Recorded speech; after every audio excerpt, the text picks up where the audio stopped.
Swastiastu.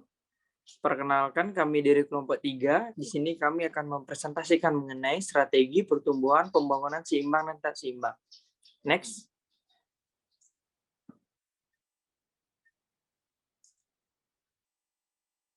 Baik, sebelum kami masuk ke materi, izinkan saya memperkenalkan dari anggota kelompok 3. Yang pertama ada Imade Puspakusuma dengan NIM/AKIR 140. Kemudian yang kedua ada Imade Rinaldi Prasetya dengan NIM/AKIR 158. Yang ketiga ada Ikade Cantika Astrawan dengan NIM/AKIR 273. Kemudian yang keempat ada Igusti Agung Madewi Diantara dengan NIM/AKIR 301, dan ada saya sendiri yaitu Ika dari Rizky Bimantara dengan NIM/AKIR 303. Next. Baik, materi yang pertama akan dibawakan oleh teman saya. Baik, jadi di sini saya akan menjelaskan materi yang pertama, yaitu strategi pertumbuhan pembangunan seimbang dan tidak seimbang. Jadi yang pertama di sini ada strategi pertumbuhan. Nah, saat ini belum ada teori yang dapat menjelaskan pembangunan ekonomi daerah secara utuh. Namun ada beberapa teori yang sebagian dapat membantu kita memahami pentingnya pembangunan ekonomi daerah. Pada dasarnya, inti dari teori-teori tersebut berkisar pada dua hal. Pembahasan yang berkisar pada metode analisis perekonomian suatu wilayah dan teori-teori yang membahas faktor-faktor yang menentukan pertumbuhan ekonomi suatu wilayah tertentu. Pengembangan metode analisis perekonomian suatu daerah yang sangat penting dalam rangka pendekatan dan pendataan perekonomian daerah yang bersangkutan dan proses pertumbuhannya, yang selanjutnya dapat digunakan sebagai pedoman untuk menentukan langkah-langkah percepatan laju pertumbuhan saat ini. Di sisi lain, harus diakui bahwa menganalisis perekonomian suatu daerah sangat sulit, dikarenakan yaitu yang pertama, data pada area sangat terbatas, terutama ketika area berada sesuai dengan definisi daerah nodal. Dengan data yang sangat terbatas, sangat sulit untuk menerapkan metode yang dikembangkan untuk memberikan gambaran perekonomian suatu daerah. Yang kedua, data yang tersedia pada umumnya tidak sesuai dengan data yang diperlukan untuk analisis daerah. Karena data yang dikumpulkan pada umumnya ditujukan untuk memenuhi kebutuhan analisis ekonomi. Yang ketiga, data perekonomian daerah sangat sulit dikumpulkan karena perekonomian daerah lebih terbuka dibandingkan perekonomian nasional. Hal ini menyebabkan sulitnya memperoleh data arus yang masuk dan keluar dari suatu daerah.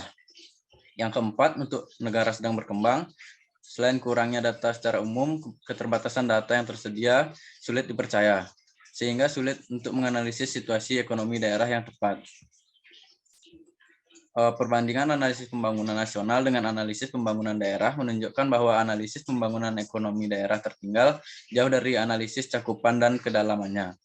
Selanjutnya, analisis regional ini didasarkan pada analisis masalah dan kebijakan pembangunan regional di negara-negara maju. Meskipun struktur ekonomi negara-negara maju sangat berbeda dengan struktur ekonomi negara sedang berkembang, serta struktur ekonomi daerahnya.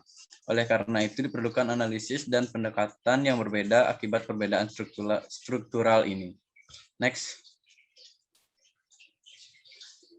Nah, selanjutnya ada strategi pertumbuhan dan pembangunan ekonomi. Strategi upaya minimum kritis. Jadi Harvey Leibenstein berpendapat bahwa sebagian besar negara sedang berkembang dikritik karena lingkaran setan, kemiskinan, yang membuat mereka tetap pada keseimbangan pendapatan per kapita yang rendah. Cara untuk keluar dari masalah ini adalah melakukan upaya minimum yang kritis untuk meningkatkan pendapatan per kapita ke tingkat di mana pembangunan berkelanjutan terjadi.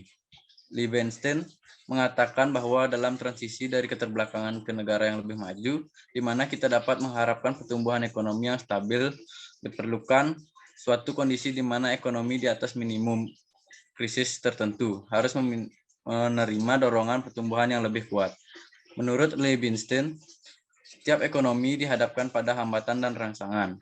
Hambatan tersebut berdampak pada penurunan pendapatan per kapita terhadap tingkat sebelumnya, sedangkan dorongan peningkatan pendapatan dirangsang lebih kuat daripada faktor pengurang pendapatan, maka usaha minimum kritis dapat tercapai dan dapat mengembangkan perekonomian. Next. Nah, materi selanjutnya akan dijelaskan oleh rekan saya. Terima kasih. Baik, terima kasih waktunya. Jadi di sini saya akan membawakan materi tentang strategi pembangunan seimbang. Nah, jadi konsep pembangunan seimbang dibuat oleh NURBS pada tahun 1953. Strategi pembangunan yang seimbang ini dapat didefinisikan sebagai pembangunan dari berbagai jenis industri secara bersama sehingga menciptakan pasar untuk satu sama lain. Strategi pembangunan seimbang ini juga dapat diartikan sebagai pembangunan berimbang di berbagai sektor. Misalnya antara sektor industri pengolahan dengan sektor infrastruktur dan antara sektor luar negeri dengan sektor domestik.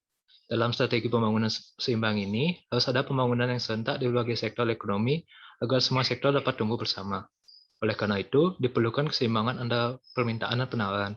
Sisi permintaan mengacu pada penciptaan kesempatan kerja yang lebih besar dan peningkatan pendapatan, sehingga permintaan barang dan jasa dapat tumbuh. Jika semua industri dibangun secara bersamaan, jumlah tenaga kerja yang tetap tentunya akan sangat besar. Di sisi lain, sisi penawaran memberikan arti penting bagi pembangunan yang berbarengan dari semua sektor yang saling berhubungan dan berfungsi untuk meningkatkan penawaran barang. Termasuk di dalamnya pengembangan produk setengah jadi, bahan baku, sumber energi, pertanian, irigasi, transportasi, dan lain-lainnya secara serentak.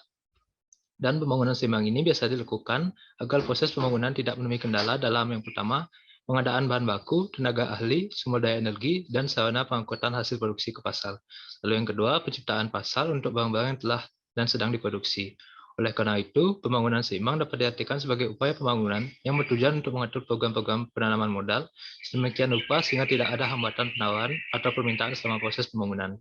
Agar suatu bangsa atau negara dapat mencapai pembangunan yang seimbang, diperlukan lebih banyak investasi daripada sebelum usaha pembangunan itu dilakukan. Oleh karena itu, sebagian ekonom juga menyebut strategi pembangunan seimbang ini sebagai Big Push Theory. Baik, next. Materi selanjutnya akan dibawakan oleh rekan saya. Terima kasih. Baik, di sini saya akan menjelaskan mengenai strategi pembangunan tak seimbang.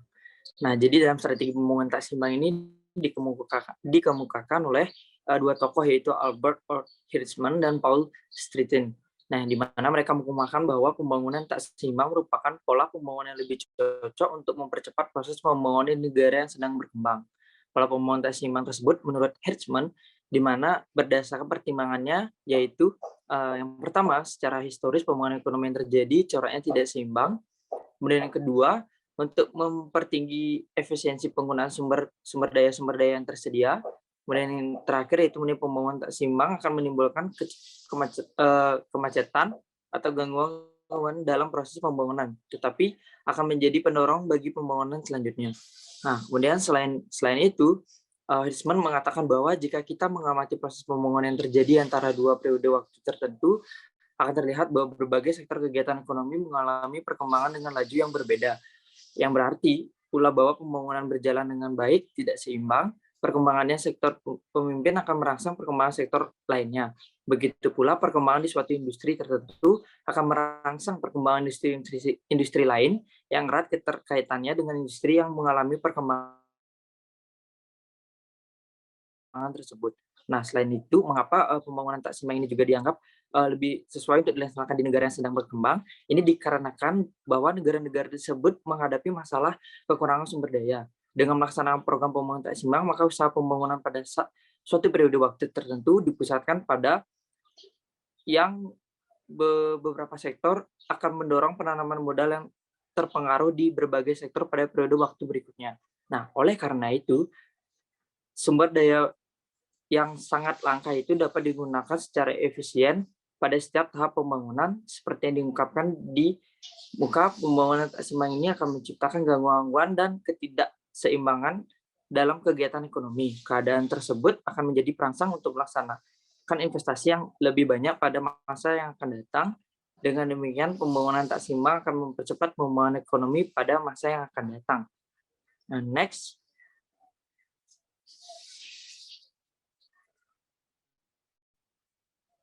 Baik, materi selanjutnya akan dijelaskan oleh Baik, terima kasih atas waktunya. Selanjutnya saya akan membawakan mengenai materi strategi pembangunan ekonomi daerah. Jadi secara umum tujuan dari strategi pembangunan ekonomi daerah yang pertama ialah untuk mengembangkan lapangan kerja bagi penduduk yang ada sekarang. Tujuannya yaitu lebih untuk memberikan kesempatan kerja untuk penduduk yang ada sekarang ketimbang menarik para pekerja baru. Lalu yang kedua ialah untuk mencapai stabilitas ekonomi daerah. Karena pembangunan ekonomi akan sukses jika mampu memenuhi kebutuhan dunia usaha, misalnya lahan, sumber keuangan, infrastruktur, dan lain sebagainya. Hal ini tentu untuk mengantisipasi kemungkinan-kemungkinan fluktuasi ekonomi sektoral yang pada akhirnya akan mempengaruhi kesempatan bagi masyarakat untuk bekerja. Strategi pembangunan ekonomi daerah sendiri dapat dikelompokkan menjadi 4 kelompok besar. Yang pertama yaitu strategi pembangunan fisik atau lokalitas, atau Locality or Physical Development Strategy. Yang kedua ada strategi pengembangan dunia usaha atau Business Development Strategy. Yang ketiga ada strategi pengembangan sumber daya manusia atau Human Resource Development Strategy. Dan yang terakhir ada strategi pengembangan masyarakat atau Community Based Development Strategy. Baik, untuk strategi yang pertama ialah strategi pengembangan fisik atau lokalitas. Tujuan dari strategi pembangunan fisik lokalitas ini adalah untuk menciptakan identitas daerah atau kota yang memperbaiki basis pesona atau kualitas hidup masyarakat dan memperbaiki daya tarik pusat kota, yang dalam upayanya untuk memperbaiki dunia usaha daerah sekitar. Alat untuk mencapai tujuan pembangunan fisik lokalitas daerah ini mencakup antara lain, yang pertama ada pembuatan bank tanah atau land banking. Hal ini bertujuan agar kita mempunyai data tentang tanah yang penggunaannya kurang optimal, belum dikembangkan atau salah penggunaan, dan lain sebagainya. Juga pembuatan katalog mengenai luas dan alokasi tanah yang terus diperbarui akan sangat bermanfaat untuk proses pengembalian kebijakan daerah. Yang kedua ada pengendalian perencanaan dan pembangunan. Jika hal ini dilakukan dengan benar, akan memperbaiki iklim investasi di daerah dan memperbaiki citra pemerintah daerah di sekitar. Lalu yang ketiga ada penataan kota atau townscaping. Jadi kemajuan di pusat-pusat perdagangan dapat dicapai melalui perbaikan-perbaikan sarana jalan raya dan juga perbaikan-perbaikan sarana di pusat pertokoan. Lalu yang keempat ada pengaturan tata ruang atau zoning. Pengaturan tata ruang yang baik akan merangsang pertumbuhan dan pembangunan ekonomi daerah sekitar. Jadi peruntukan lahan harus jelas dan tepat. Misalnya di mana penetapan kawasan pemukiman, kawasan industri, kawasan perdagangan, dan juga kawasan hijau. Lalu yang keenam ada penyediaan perumahan dan pemukiman yang baik. Jadi jika penyediaan perumahan dan pemukiman sudah baik, dan akan berpengaruh positif bagi dunia usaha. Selain itu, kegiatan di sektor ini juga akan menciptakan kesempatan kerja yang lebih banyak bagi masyarakat di daerah sekitar. Lalu yang ketujuh ada penyediaan infrastruktur seperti sarana air bersih, listrik, sarana parkir, dan sebagainya. Jadi penyediaan sarana infrastruktur ini akan menjadi daya tarik utama bagi calon investor dan dunia usaha. Selanjutnya yaitu strategi yang kedua, yaitu strategi pengembangan dunia usaha. Jadi pengembangan dunia usaha merupakan salah satu komponen penting dalam perencanaan pembangunan ekonomi daerah. Karena memiliki daya tariknya sendiri, kreasi atau daya tahan kegiatan dunia usaha merupakan cara terbaik untuk menciptakan perekonomian daerah yang sehat. Jadi beberapa alat untuk mengembangkan dunia usaha yaitu ini yang pertama, yaitu pemerintah bisa menciptakan iklim usaha yang baik bagi dunia usaha, yaitu melalui pengaturan dan kebijakan yang memberikan kemudahan bagi dunia usaha dan pada saat yang sama dapat mencegah penurunan kualitas lingkungan. Lalu yang kedua ada pembuatan pusat informasi yang terpadu, yang nantinya dapat memudahkan masyarakat dunia usaha untuk berhubungan dengan aparat pemerintah daerah untuk segala macam kepentingan. Lalu yang ketiga ada pendirian pusat konsultasi dan pengembangan usaha kecil. Selain peranan yang sangat penting sebagai penyerap tenaga kerja dan sebagai sumber dorongan kewirausahaan, usaha kecil seringkali mengalami kegagalan atau tidak dapat berkembang dengan baik. Faktor penyebab utamanya adalah jeleknya manajemen usaha kecil. Oleh karena itu, perlu didirikan suatu pusat konsultasi dan pengembangan usaha kecil yang siap untuk membantu para pengusaha kecil untuk kinerjanya lebih semakin meningkat. Lalu yang keempat ada pembuatan sistem pemasaran bersama, yaitu guna untuk menghindari skala yang tidak ekonomis dalam produksi. Selain itu, meningkatkan daya saing terhadap produk-produk impor dan meningkatkan sikap kooperatif terhadap antar sesama pelaku bisnis. Yang terakhir ada pembuatan lembaga penelitian dan pengembangan. Jadi peningkatan persaingan di dunia usaha yang berbasiskan ilmu pengetahuan sekarang ini menuntut pelaku bisnis dan pemerintah daerah untuk secara terus-menerus melakukan kajian tentang pengembangan produk yang baru, pengembangan teknologi yang baru, dan juga pencarian mengenai pasar-pasar yang baru. Selanjutnya materi akan dilanjutkan oleh rekan saya.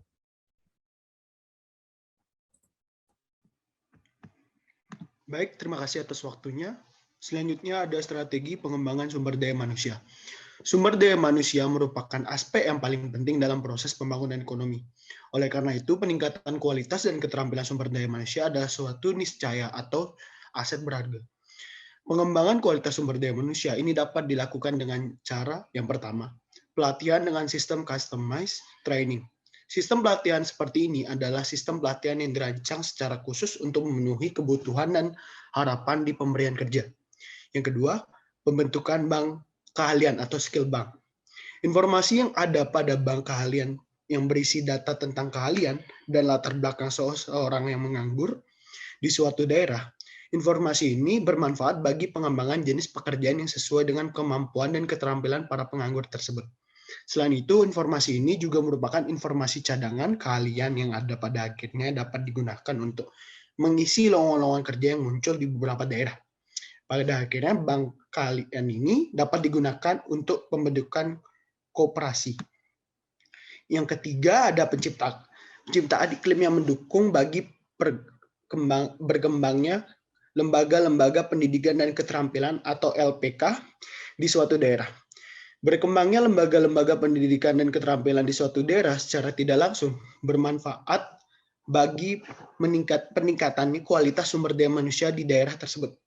Misalnya lembaga kursus bahasa, lembaga kursus komputer, lembaga kursus perbengkelan, lembaga kursus perhotelan. Yang keempat, ada perkembangan lembaga pelatihan bagi penyandang disabilitas atau cacat. Hal ini penting bagi si penyandang disabilitas itu sendiri untuk meningkatkan rasa percaya diri dan rasa harga diri. Selain itu, untuk jenis-jenis pekerjaan tertentu, kadang-kadang penyandang disabilitas ini mempunyai beberapa kelebihan. Selanjutnya.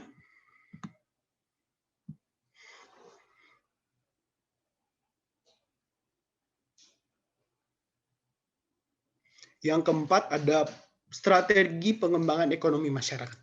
Kegiatan pengembangan masyarakat ini merupakan suatu kegiatan yang ditunjukkan untuk mengembangkan suatu kelompok masyarakat tertentu di suatu daerah. Dalam bahasa populernya sering ini juga disebut atau dikenal sebagai istilah pemberdayaan atau empowerment masyarakat. Kegiatan seperti ini berkembang marak di Indonesia belakangan ini dikarenakan terjadinya kebijakan umum ekonomi yang tidak mampu memberikan manfaat bagi kelompok-kelompok masyarakat tertentu. Tetapi tujuan kegiatan ini adalah untuk menciptakan manfaat sosial, misalnya melalui penciptaan proyek-proyek padat karya untuk memenuhi keuntungan dari usahanya. Next. Sekian materi yang kami paparkan. Mohon maaf jika ada salah, dimaafkan, dan terima kasih.